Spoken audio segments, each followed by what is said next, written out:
السلام علیکم ناظرین، ارطغرل غازی سیزن 2 ایپیسوڈ 2 کے پارٹ 4 میں خوش آمدید۔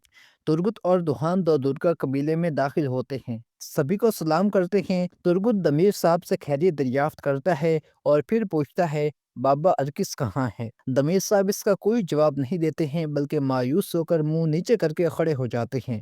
ترگت ایک بار پھر پوچھتا ہے بابا ارکس کہاں ہے؟ اس دوران گندوکتو بولتا ہے اور کہتا ہے ترگت شفا خانے چلے جاؤ۔ ترگت حیران ہو کر شفا خانے کی جانب بڑھتا ہے۔ شفا خانے کے دروازے کے ساتھ آرتو کھڑا ہوتا ہے۔ وہ ترگت سے کہتا ہے کہ اندر مت جاؤ۔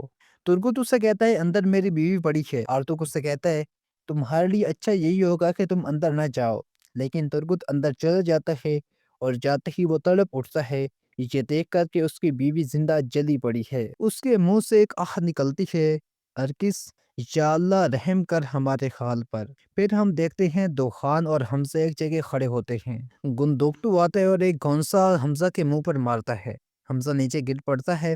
گندوکتو سے کہتا ہے میں نے تمہیں کہا تھا نا کہ اس کا خیال رکھنا۔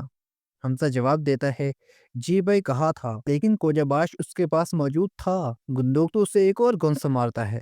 اسی دوران دوحان اسے روکتا ہے کہ بھائی اس سے غلطی ہو گئی، معاف کر دیں۔ پھر گندوکتو ٹھنڈا ہو کر کہتا ہے کہ گھوڑے تیار کرو، ہمیں ارطغرل کے پیچھے جانا ہے۔ گندوکتو خیمے کی طرف چل جاتا ہے۔ پیچھے دوحان حمزہ سے کہتا ہے بھائی گھبرانے کی کوئی ضرورت نہیں، سب کچھ ٹھیک ہو جائے گا۔ لیکن حمزہ کہتا ہے کہ بھائی نے میرے ساتھ بالکل بھی اچھا نہیں کیا۔ وہ کسی دوسری جانب چلا جاتا ہے۔ وہاں سلکان خاتون جو گندوکتو کی بیوی تھی وہ بھی کھڑی ہوتی ہے۔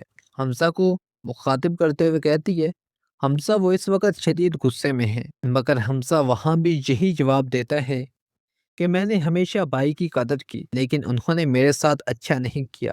پھر ہم دیکھتے ہیں کہ منگول سپاہی ارطغرل کو قید کیے ہوئے لیے جا رہے ہوتے ہیں۔ ارطغرل کے کندھوں پر وہی بھاری لکڑی ہوتی ہے اور وہ تھک ہار کر ایک جگہ بیٹھ جاتا ہے، لیکن یہاں پر وہ ایک بہت بڑی سمجھداری کا کام کرتا ہے۔